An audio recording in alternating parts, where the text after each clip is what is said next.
Halo semuanya, kali ini kita akan membahas film bergenre misteri thriller berjudul What You Wish For, yang rilis pada tahun 2023. Film ini bercerita tentang seorang koki yang kabur ke Kolombia akibat hutang judinya.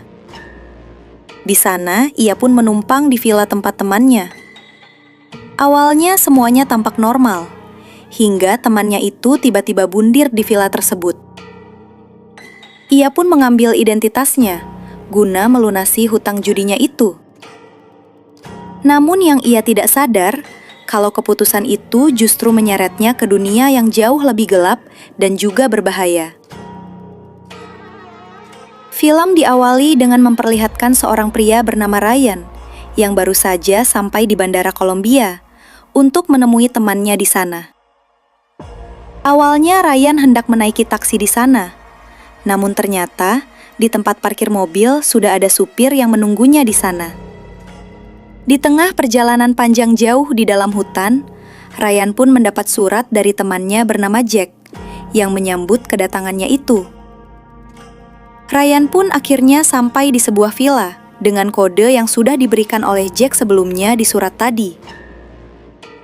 Karena sedang ada urusan pekerjaan di luar, Ryan pun disuruh untuk menunggu sembari memasak makanan dengan bahan yang sudah disediakan. Setelah selesai makan, Ryan pun duduk-duduk di pinggir kolam. Malam harinya, Jack pun akhirnya pulang dan langsung menyambut Ryan, yang ternyata mereka sudah 12 tahun lamanya tidak berjumpa. Setelah basa-basi sebentar, mereka pun akhirnya mengobrol, sembari membahas tentang kehidupan masing-masing. Diketahui mereka berdua sama-sama mengambil jurusan tata boga ketika masih kuliah dulu. Ryan saat ini hanya bekerja sebagai chef di sebuah restoran pinggir jalan, sedangkan Jack kini bekerja untuk sebuah agensi catering. Villa yang mereka tempati juga ternyata bukan milik Jack, melainkan villa yang disewa oleh agensinya untuk sebuah acara makan malam yang akan digelar beberapa hari lagi. Jack bertugas sebagai koki utama, sekaligus menyiapkan bahan-bahan dan menu makanan yang akan disajikan. Sehingga ia dikirim lebih dulu ke sana untuk mempersiapkan segala keperluannya. Saat membahas tentang gaji Jack sebagai seorang koki untuk agensi tersebut, Ryan cukup terkejut mendengar nominal yang sangat besar untuk sekali masak. Karena diketahui para tamu yang akan ia layani nanti adalah orang-orang kaya dari berbagai belahan dunia. Namun raut wajahnya Jack tampak seperti orang yang stres dan frustasi. Karena menurutnya, orang-orang kaya selalu menginginkan pengalaman luar biasa dalam memakan makanannya, sehingga secara tidak langsung hal itu menjadi beban tersendiri bagi Jack. Keesokan paginya, Jack pun mengajak Ryan lari pagi di sekitar sana. Setelah itu, mereka pun jalan-jalan ke kota, menggunakan mobil klasik yang baru dibelinya beberapa hari lalu. Sesampainya di kota, mereka pun nongkrong di sebuah kafe yang menyediakan daging stik wagyu khas kota tersebut. Ketika sedang mengobrol, Jack pun tidak sengaja melihat seorang wanita cantik di belakang mereka, yang merupakan seorang solo traveler bernama Alice. Ia pun akhirnya bergabung dengan Jack dan Ryan untuk mengobrol bersama. Mengetahui mereka berdua adalah seorang chef, Alice pun ikut kembali ke villa Jack untuk membuktikan siapa di antara mereka yang lebih jago masak. Sesampainya di sana, Jack dan Ryan pun langsung masak bersama. Untuk menentukan pemenangnya, mata Alice ditutup agar ia tidak mengetahui siapa yang memasak makanan tersebut. Hasilnya ternyata Alice lebih menyukai masakan Ryan. Setelah selesai makan, mereka pun berenang di kolam dan berakhir ngobrol bersama. Jack pun membahas tentang jam tangan miliknya yang dipakai Ryan. Jam tersebut ternyata dulunya adalah milik Ryan. Namun ia kalah taruhan 15 tahun lalu pada saat bermain dengan Jack, sehingga jam tersebut akhirnya menjadi miliknya. Setelah puas berbincang, Jack dan Alice yang sama-sama merasa cocok pun akhirnya memutuskan untuk tidur bersama. Sedangkan Ryan hanya bisa meratapi mereka dengan canggung.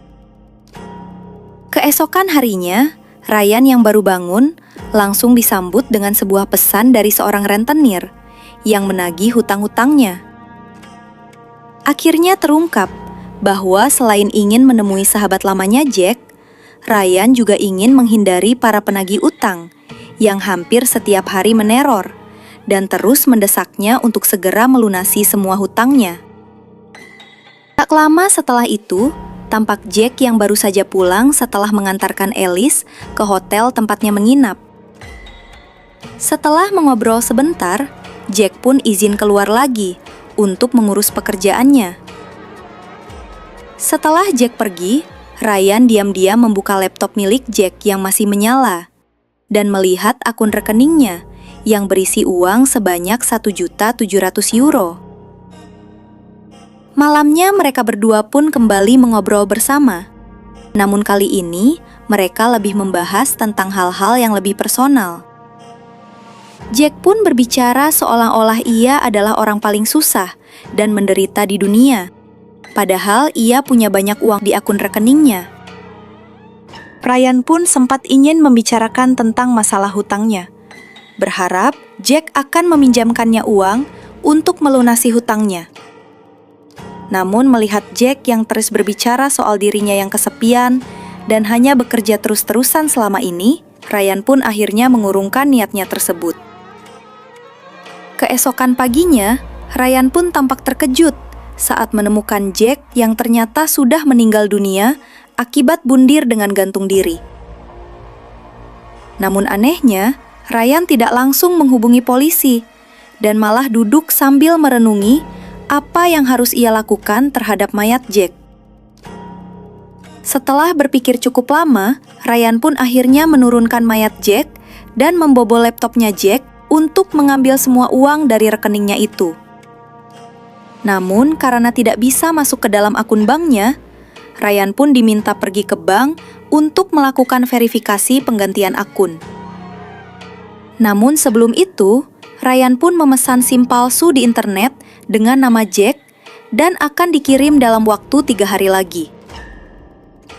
Tak lama setelah itu, rentenirnya kembali mengirim pesan, yang kali ini adalah foto ibunya yang sedang berbelanja.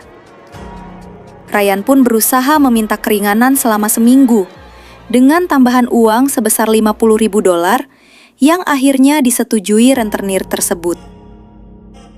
Malam harinya, Ryan pun membuang mayat Jack ke tepi danau dengan beberapa pemberat yang diikat ke badannya agar tubuhnya Jack bisa tenggelam ke dasar danau tersebut.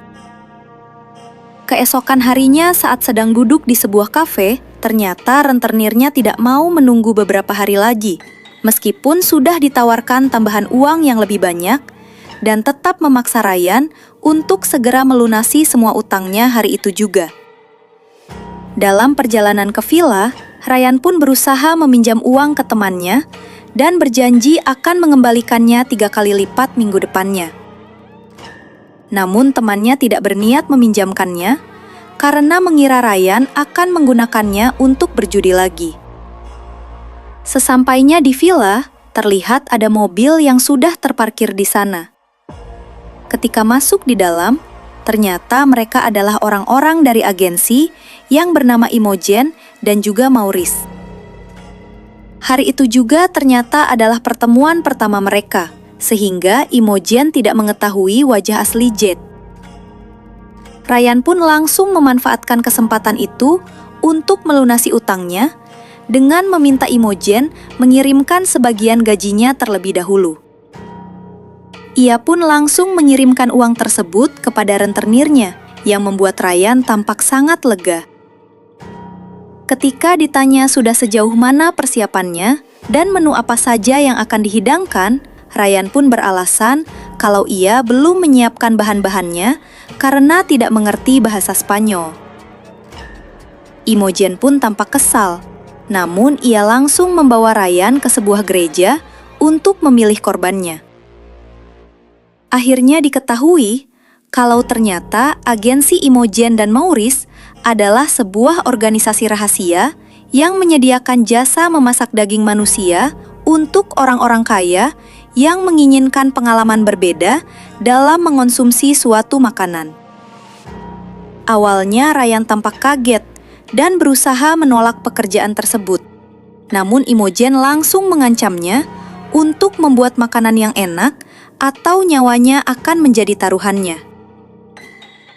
Ryan pun berusaha kabur dari sana saat tengah malam. Namun sayangnya, ternyata Imogen dan Maurice masih berada di ruang tamu, sehingga rencana Ryan pun akhirnya gagal total. Keesokan paginya, Maurice pun membangunkan Ryan untuk mengajaknya pergi ke gereja yang sempat mereka kunjungi kemarin. Maurice pun menjelaskan kalau target mereka haruslah orang yang masih muda dan sehat. Target mereka pun tertuju pada seorang gadis yang sedang berjalan bersama neneknya dan memutuskan untuk mengikuti mereka. Ketika tiba di sebuah jembatan, Maurice dan Ryan pun kehilangan target mereka yang berjalan masuk ke gang dekat sana. Ketika hendak menyusulnya, mereka ditegur oleh seorang tukang bengkel yang usianya bisa dibilang masih muda dan bertanya apa yang sedang mereka berdua lakukan di sana. Melihat sosok si tukang bengkel yang tampak sehat dan masih bugar, Maurice dan Ryan pun sepakat untuk menjadikannya sebagai target. Maurice pun langsung mengatakan kalau mobilnya mogok dan membayar tukang tersebut untuk mengecek bagian bawah mobilnya. Setelah tukang bengkelnya masuk ke bagian bawah mobilnya, Maurice pun langsung menembaknya hingga tewas. Tepat setelah kejadian itu, ternyata gadis dan neneknya tadi melaporkan mereka ke seorang polisi, sehingga ia pun langsung menanyakan alasan mereka ke daerah tersebut. Maurice yang sudah lihai dengan senario seperti itu, langsung mengatakan kalau ia diutus oleh sebuah perusahaan besar untuk meninjau lokasi pembangunan hotel. Maurice bahkan memberikan sebuah kartu nama yang memang tampak sangat meyakinkan. Tak lama setelah itu, mereka pun langsung kembali ke villa bersama dengan tukang bengkel tadi. Mereka pun langsung menyeretnya ke sebuah ruang rahasia bawah tanah agar Ryan bisa menyembelih tubuhnya itu. Imogen pun mengatakan kalau makan malam akan dilaksanakan 5 jam lagi dan tamunya sudah meminta menu spesifik, yaitu bagian lidah. Beberapa jam setelah itu, Ryan pun akhirnya selesai dengan pekerjaannya dan langsung mandi di saat itu juga. Sedangkan Maurice memasak tulangnya untuk dijadikan sup. Setelah selesai mandi, terlihat SIM palsu yang Ryan pesan kemarin pun akhirnya sampai. Ia pun berencana untuk kabur lagi kali ini, menggunakan mobil milik Jack. Namun baru jalan beberapa meter, Ryan malah menabrak seorang tukang kebun, disusul oleh Maurice yang mengetahui maksud Ryan untuk kabur dari sana. Ia pun kembali memperingati Ryan kalau orang-orang dari agensi pasti akan memburunya jika ia benar-benar kabur. Ketika mereka mendorong mobilnya kembali ke villa, Ryan pun sempat bertanya, apakah ada orang yang pernah benar-benar keluar dari pekerjaan itu? Maurice pun bercerita kalau ada seorang chef bernama Greta yang masakan terakhirnya itu sangat memuaskan kliennya. Karena hal itulah, petinggi agensi berniat memberikan bonus yang sangat besar untuknya. Namun Greta menolak dan memilih untuk bertemu dengan petinggi perusahaan. Setelah pertemuan itu, Greta pun akhirnya diperbolehkan pergi, dan dari email terakhirnya, ia kini menjadi private chef untuk sebuah keluarga kaya di Spanyol. Ryan yang sudah tidak ada pilihan lain pun, akhirnya memutuskan untuk memasak makanan paling enak, berharap dapat dilepaskan seperti Greta juga. Ia pun menjelaskan 4 menu berbeda untuk setiap masakan, yang akan dihadiri oleh 5 orang penting dari beberapa negara berbeda. Malam harinya, tamu pertama pun akhirnya sampai, yaitu sepasang suami istri yang berasal dari Belgia. Namun tak lama setelah itu, Polisi yang mereka temui tadi siang bernama Galo tiba-tiba datang bersama seorang detektif bernama Ruiz untuk menginvestigasi hilangnya keponakannya, yang ternyata adalah tukang bengkel tadi. Karena Maurice sedang menjemput tamu lain, Imogen pun mempertemukan Ruiz dengan Ryan yang juga bersama dengan Maurice siang tadi. Imogen pun memperkenalkan Ryan sebagai arsitek di sana. Namun karena Ruiz terus membahas tentang hal tersebut, Imogen pun langsung menawari sup untuk mereka coba, yang tanpa mereka sadari, itu adalah daging milik ponakannya. Ruiz juga meminta izin untuk mengecas HP-nya di sana. Saat mereka sedang makan, Imogen pun keluar untuk menegur Ryan yang seharusnya sudah memahami skenario apabila berada dalam situasi seperti ini. Tak lama setelah itu, tampak Ruiz yang baru saja selesai meminta keterangan Maurice. Sebelum pergi, Ruiz pun mendatangi kelima tamu yang sedang makan untuk bertanya apakah mereka melihat ponakannya yang menghilang itu. Namun karena tidak mendapat informasi, Ruiz pun hendak izin pamit pergi dari sana. Namun tiba-tiba saja, salah satu tamu yang berasal dari Jepang malah menawari Ruiz untuk ikut makan bersama. Sementara Galo memilih pulang duluan karena masih ada pekerjaan. Imogen pun langsung memanggil klien Jepangnya itu.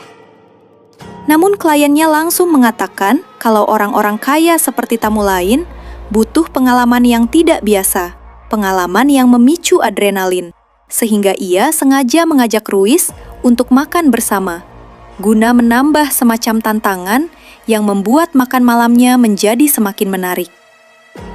Tak lama setelah itu, Maurice memberitahu Imogen kalau ada tamu tak diundang yang sedang menunggu di depan rumah. Yang ternyata itu adalah Alice yang hendak menemui Jack. Namun pada saat Imogen mengatakan kalau Jack sedang sibuk, Alice pun berpura-pura meminjam toilet, yang akhirnya Imogen terpaksa mengantarnya menemui Ryan. Ia pun langsung meminta Ryan untuk segera mengusirnya dari sana. Alice pun tampak bingung mengapa Imogen memanggilnya Jack. Ryan lalu menjelaskan kalau Jack sudah kembali ke Inggris, sehingga ia pun langsung menyuruh Alice untuk segera pergi dari sana. Ketika hendak pamitan, Ryan pun mengatakan kalau Jack mengembalikan jam tangannya sebagai kenang-kenangan untuknya. Alice yang mulai ketakutan pun berniat untuk segera pergi dari sana. Namun sialnya, mobilnya tersebut malah mogok. Tak lama kemudian, Maurice pun menyusulnya untuk menawarkan bantuan. Di meja makan, Ruiz pun tampak sangat menikmati hidangannya. Dan karena penasaran, ia pun meminta pelayannya memanggil Ryan untuk bertanya tentang daging yang ia masak itu. Ketika di dapur, Ryan pun sempat menanyakan tentang Greta kepada Imogen. Akhirnya diketahui kalau Greta memang sempat bertemu dengan petinggi agensi. Namun untuk pekerjaan terakhirnya, ternyata Greta bukanlah chef yang memasak, melainkan bahan makanan yang mereka pakai untuk penjamuan itu. Serta email yang diterima Maurice adalah kiriman dari Imogen. Ryan pun akhirnya sadar kalau ia tidak akan benar-benar bisa keluar dari agensi tersebut. Ketika Ryan berjalan keluar, semua tamu pun memberi tepuk tangan serta pujian kepadanya atas masakannya yang sangat lezat. Ryan pun mengatakan kalau ia akan menghidangkan dessert sebentar lagi, di mana menunya itu adalah sashimi lidah babi. Maurice pun mengatakan kepada Ryan kalau ia akan mengantar Alice kembali ke penginapannya. Ryan pun kembali ke dapur untuk menyiapkan potongan sashiminya. Namun saat melihat kondisi lidahnya, ia baru sadar kalau tukang bengkel tersebut menderita penyakit herpes, sehingga mereka terpaksa harus mencari lidah baru. Di tengah pembahasan, Alice tiba-tiba datang mengabari kalau ia akan memesan taksi saja. Mengetahui Alice adalah seorang solo traveler, Imogen pun langsung menyuruh Ryan untuk menyajikan lidahnya untuk para tamu. Ryan pun diam-diam memberikan sebuah pesan rahasia kepada Ruiz untuk menemuinya di dalam toilet. Ia pun akhirnya mengaku kalau ponakannya itu sudah dibunuh, dan daging yang Ruiz makan sedari tadi adalah daging milik ponakannya. Mendengar hal tersebut, Ruiz pun langsung mual dan memuntahkan semua makanan yang sudah ia makan tadi. Ketika keluar dari toilet, Ruiz pun langsung izin pulang karena merasa tidak enak badan. Ketika di luar, Ruiz pun langsung pergi ke halaman belakang villa untuk bertemu dengan Ryan yang mengajaknya masuk ke ruang bawah tanah rahasia. Di dalam sana, tampak ada mayat Alice yang sudah tergeletak. Ryan pun mengeluarkan kepala ponakannya Ruiz untuk membuktikan ucapannya itu. Ia pun hendak menelpon Galo, namun ponselnya ternyata masih tertinggal di dapur. Ruiz juga tidak hafal nomor teleponnya. Ia pun meminta Ryan untuk mengambil ponselnya di dapur, sementara Ruiz akan menunggu di dalam karena para tamu sedang berada di depan. Maurice sadar kalau ada yang aneh dengan gelagat Ryan, sehingga ia pun pergi ke bawah tanah dan langsung membunuh Ruiz menggunakan gergaji mesin. Para tamu pun akhirnya pulang, dan Imogen memuji performa serta masakan Ryan malam itu. Ketika kembali ke bawah tanah, Ryan pun tampak terkejut melihat tubuh Ruiz yang kini sudah bersimbah darah. Untungnya, Maurice tidak mencurigai Ryan, dan malah meminta bantuannya untuk membuang sup sebelumnya agar ia bisa memasak sup yang baru. Setelah acara selesai, Imogen pun terlihat sedang sibuk merekayasa kematian Ruiz dan tukang bengkel tadi, dengan mengirimkan email kepada kenalan mereka, sama seperti yang ia lakukan kepada Greta dulu. Keesokan paginya, Ryan terlihat masih terjaga di atas ranjang, setelah tidak bisa tidur semalaman. Imogen pun memberitahunya bahwa tadi pagi ia mendapatkan banyak sekali pesan email dari para tamu yang merasa sangat puas dengan hasil masakan Ryan. Bahkan, ia juga sudah di-booking oleh banyak sekali tamu dari seluruh dunia, sehingga Imogen mengatakan kalau ia akan sangat sibuk dan juga akan semakin kaya. Ryan pun disuntikan GPS super kecil ke bagian lehernya untuk mencegah dirinya kabur. Karena acaranya sudah selesai, Ryan pun diperbolehkan pulang kembali ke London. Sebelum pergi, Imogen pun memberitahunya kalau pekerjaan barunya nanti akan diadakan di Afrika bulan depan. Ketika berjalan ke mobilnya, tampak Maurice yang sedang membakar mobil milik Alice, Jack, dan juga Ruiz, guna menghilangkan barang bukti.